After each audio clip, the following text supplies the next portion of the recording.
My name's Damien Benedict. Hi, Damien. Hello.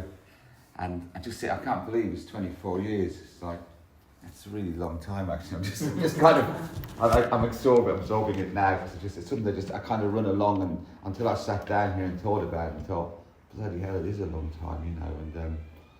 And it's my greatest achievement in my life, you know. It's something that it's still number one, and it has to be number one.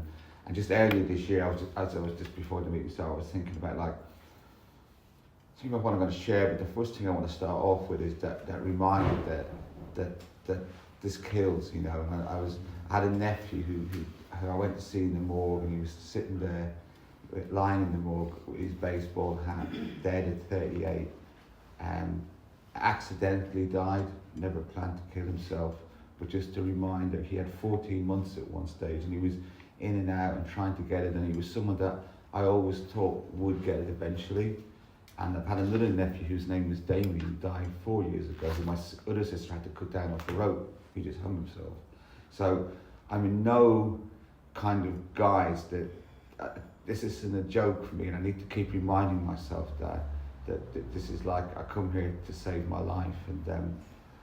And I came in here eventually through fear and desperation, and I was scared, and I'd been living in this world where, you know, I went down the whole route. From the moment I took that first drug, I was going to go all the way, no matter what. And I spent many years selling drugs, just doing all the crap that goes along with it. And it all started out in Ireland, and when I look back, I just got back from Ireland last week. I took my son there for the first time, which was a great journey, and he's 12. He's never seen me use, so he was born in recovery. I never wanted to be a parent. He wasn't planned. It was a surprise, but now it's a brilliant surprise, and it's a real treat to have him in my life. And also I can look back and now seeing him as a child and going back to the house where I was born last week, and this is all hindsight. This is all stuff I've learned in recovery, because when I first came in, my idea was, I had a great childhood. But my idea of a great childhood was there was no one there to look after me. My mum had died when I was 3. I was with her dad, and I'm the youngest of 12 siblings, just a typical Irish Catholic family, and the house was full of all forms of abuse, and this was all stuff that came out later in life, and whilst I was in recovery, and now I can just sit here and say it was just a really, really sad situation that no child should have to grow up in, and it's a kind of thing that I hear continually in the rooms, is that constant connection with childhood trauma, because I struggle around. It's a kind of a mishmash of thing. I struggle around calling the word disease of addiction, but that's just my take. And because I can see when I come into a meeting, I relate when people talk about their obsessive behaviours, and I suppose it's me just looking into things too much. What I should really sit back and remind myself of how I always taken things simple was that I came to meetings, I was desperate to get clean, I worked the steps, I got a sponsor, and I just have kept coming to meetings. And I always want proof of something that works. So I'm sitting here today, 24 years, so how much more proof do I want, you know? And I'm not the cleverest, I'm not the sharpest knife in the cupboard by a long way. But there was something I did get right, was that moment of just desperate, you know, and scared. And I've been living this life of Mr. fucking big guy selling drugs and tough guy, and I had no fear. Like, I look back and think, how no one ever killed me or hurt me, I just don't know, because I had a big mouth, big ego. I'd walk into any situation, I didn't really care who it was or what it was. I had so much front, and when I came in and got clean, I was just this scared little shell at 35, trying to work out how to navigate life. Honestly, it was a massive change from where I came from and the person I was, and I'd also achieved this thing where I had like some of the stories along the way. I can laugh about them now, but I had a drug dealing partnership with a guy, and we actually turned it into a legit business. And we had our own courier company. We ended up like we could even afford to go and buy a house in France for cash, you know. And these are all achievements that I was kind of somehow managed to make.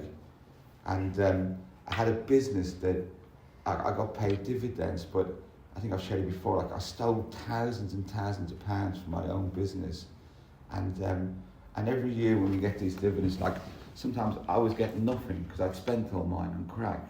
So I had this business. When I came into recovery, it looked great on the outside. I had a house in Hackney, I had this business, I had some people working for me, but I had no money because I just spent it all the time. You know, I had nothing. Because when you, as you know, when you start smoking crack and then you have money on top of it, the two don't go great together. Because I could afford to spend a lot of money smoking, and of course then you get people who will just use you as well. But all along that journey, it's just a wild one. And from that first time I took that first drug, I was going all the way. And it's funny, when I was smoking crack at the end, I used to look down on heroin. I used to think, oh yeah, I'd never do heroin, like they're just below me, you know. Then once I realised I needed to take the edge off the crack, heroin was the best option. And so there was never anything that was going to get in my way. I was just head on. And I had 2 attempts at recovery, which is quite fortunate.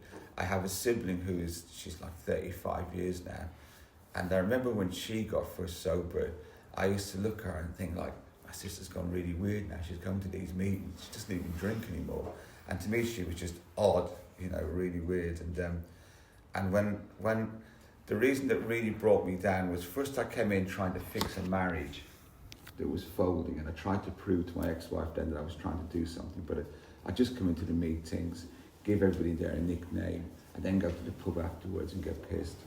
And it was the last 3 years of my using were really sad, because I didn't want to use, and I thought then I'd just drink alcohol, and so I'd have like a half bottle of whiskey, then I'd go and get another one, then I'd just go and buy crack anyway. So I just couldn't stop smoking crack. It was just this I just loved it.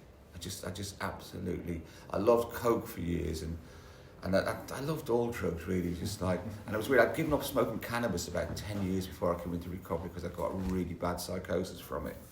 And I always hate when people say, oh, it's just cannabis, because fucking cannabis is just shit to me. I hate it, because I couldn't even go to Tesco's because the lights in the ceiling, I'd have to run home. I'd get these panic attacks. I'd just run home and hide in my house. But I could smoke crack and heroin, but I couldn't go near a spliff anymore. And even thinking the word spliff, like I can't believe that everything was get my dog in the morning, head into Victoria Park, have a joint, you know, and that was my life. And I think that was my life. It's just weird. Like I think of even smoking a cigarette now just repulses me. I just think, what's the point? Sucking in smoke and blowing it out again. You don't even get high. So it's all these things that are great because I've got hindsight now and I've got some time behind me. But I'm trying to find where I was now. But yeah, I had a wife, and I came in trying to prove to her I was getting clean, and she was someone I could always manipulate. So obviously I didn't get clean, and then I carried on. I was desperate. I really didn't want to be using it anymore. I couldn't stop smoking crack, and I'd be going out and I'd be disappearing for days and up to all sorts. And one Saturday morning I came home, and all my clothes were in the street, and she was the one person that I could always manipulate. And then I saw the door was closed on that. There was no more manipulating her anymore. And I don't know, I just got really, really scared. I just thought, I can't stop fucking smoking. And it was awful those last years. It was just, because I didn't really want to be smoking crack anymore. And so I rang up my sister, I rang up my first sister, and she goes, thank God, at last. I said, I'm in big trouble. And she was delighted to hear I'm saying I'm in trouble. And my other sister said, go back to the meetings. So I went back to the meetings, and that's where it started. I got 30 days, relapse after 30 days, because my wife went out drinking, so I thought I'd prove to her. Like that was my thing. I'll prove to her, I'll just go out and use again for spite. and then I came straight back into the meetings. And I remember my first meeting back was the old Victoria one on the Sunday night, the Victoria meeting, and I remember going in there and I was sweating and really uncomfortable because I've been using before, and then I just threw myself tenfold into meetings. And it was weird, those guys that I gave the nicknames to in East Ham, at the old East Ham Tuesday meeting, my first meeting, they were still in recovery, they were still in meetings, and like there was a guy called Tony the Biscuit and people like that, and they were just characters, really good characters. And then there's, like in all NA meetings, it's just full of. That's why I love coming here. I relate to the people in here. I've tried the other fellowships, but this is my home. When I come in and I hear a person sharing NA, I'm just sharing what I relate to, and that's why I've kept coming back. And I get that connection when I come here. I don't get it so much in the other fellowships, and there was a lovely thing during the week, that reading where it says we just get one promise here, and whereas other fellowships will make you like 1,000 promises, this is just freedom from active addiction. And that touched my soul, and I was fortunate enough to stumble across a sponsor. I remember he had this Manchester accent that used to drive me mad, but he's become my best friend, you know, and obviously I've changed sponsorship since then, and but he just. And like we went away earlier this year in holidays, we're still in contact all the time. But it was a great journey with him, because when I got clean, I just wanted to know, like, why? I wanted all the answers to why. And in those days, people didn't really work the steps. There was a few people, most people just did meetings, and but the ones I saw working the steps were changing, and I was drawn to the steps because I wanted the answers to why. Why did I do what I did? Because I just wanted sense, and I had no idea. Like, they kept saying to me, like, total abstinence. I didn't know what it meant. I go, yeah, and I was like, the whole drinking alcohol, because in that reading where alcohol is a drug, couldn't get my head around it. That kept me out there. It took me 3 years to work that out. And as I said, I'm not the sharpest. 3 years to work out that alcohol is a drug, and that was always the opening back to smoke and crack. I was always having that one piece of alcohol. I didn't even like the taste of it. I mixed everything with either lemonade or Coca-Cola, anything with sugar in it, because I just didn't like the taste of alcohol. But every time I did alcohol, I'd be back on the pipe. And working through the steps, I started getting my answers, and I had a big issue with, because I was born a Catholic in Ireland, and I couldn't separate the whole kind of religion, and I just couldn't work, because even the words on the cards, I'd never even heard most of the words on those cards. You don't use them in the world where I came from, so I didn't even know what they meant, and it has been great because I've learned loads of new words through coming to recovery, but trying to get the answers and trying to work out, I wanted to know why, and the whole separation of alcohol and the fear of around a spiritual move, like what is God? How can I separate it from the religious God I grew up with? And it was a real battle for me, because I wanted to do the steps. I knew the answers were in the steps, but I thought I can't do the steps if I don't believe in a God. Because people in meetings going, yeah, my higher power spoke to me today, and I've been thinking, oh, what fuck? I ain't getting that, you know. I don't believe in God. I don't believe in anything like that. I can't go there. The Catholic religion really messed up my head. I was an altar boy, and it's been an evolving thing that it's kind of weird that I came back to where I started from, because, as I said, I've kept coming here for 24 years. This is a power greater than me. It's a proof, you know, the 12 steps, the meetings of recovery, NA, that's God to me. And instead of looking for all these different things, I went to churches. I remember having people where I was the only white guy in there with people with their hands on my head, speaking with tongues and shit. And all different routes of trying to find a God, and it was staring me at the face all the time. And I'm really comfortable with using the whole gift of recovery. It's God to me. You know, it's the greatest thing I've ever done. And I have to remind myself that this has always got to come first. I can't pick up, because if I pick up, boom, it's gone. you know, and I'm 60 years old now, so a 60-year-old crackhead ain't a good look, you know, and I'm a dad, you know, I've got to be responsible,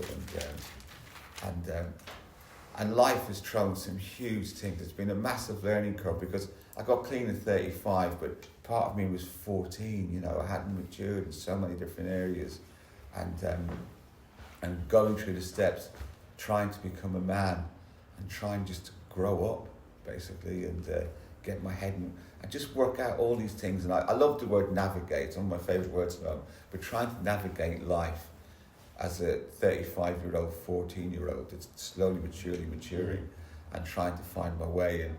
And I heard something shared in the week that when people say clean time doesn't matter, and this guy was saying that, well, it does, because the amount of time you clean and all those experiences you had. I've seen my friend, the most powerful thing I've seen in a meeting is a really close friend of mine. We got clean around the same time. He came downstairs one morning, found his 9-year-old child dead in the bathroom. He'd had a really bad asthma attack during the night. And at the time, he was in pieces, and we used to go to meetings together all the time. I remember him sharing, like, this is my perfect excuse now. I can go and use. My son's dead, he's 9. And he said, but how disrespectful would that be to my kid? And that is 100% the most, and I just well up thinking about, because I'm a parent, and I just think, this is a guy that was picking up cigarette butts in the street, and then could sit there and say that, and say, like, I've got the fucking excuse now. And that's why I always remind, I'm getting well up, because I always remind myself that I don't have an excuse, because he got through that. He got through his son dying, a 9-year-old son, and he didn't pick up. And that's recovery. That's an experience. That's an experience you get from staying in here. And that's when I see Clean Time Arts, because that man has experienced that, came through and not picked up. That's because he worked his program, something he believed in here. And it's just massive. Things like that I hear in meetings is so powerful. People working through stuff that is that perfect excuse to get out and go and use, and then they don't do it because they're so grateful for being given that second chance of living a life that I took for granted for years, that was just basically trying to kill myself slowly, and to be given a second chance to stay clean, pick up, and come to these little meetings with rooms full of crazy people that I relate to every week, and that it's hard to say the word love, but in my own kind of way, love them, because I don't want anyone in this room in here to ever use again, because we're all better at that. We deserve it. We deserve more. You know, it's just not worth it. It's hanging around the fire or graveyard smoking rock. You know, we're not put on this planet to have to go through that, and it's really, really precious. Does that lady want to come in? Yeah. I'll go on there. Okay, so I'll kind of wrap it up with that. I've got to where I wanted to go with my share. I feel really, really honoured. I'm grateful to be asked tonight. It's been a real pleasure to come in here, and how did I do it? I just kept fucking coming back, and I believe in this shit, and I'm living proof that any fucking crackhead can come in and not use anymore, because I did it, and I'm not special. So thank you. Oh, mate. Thank you, Damian. Well done, brother.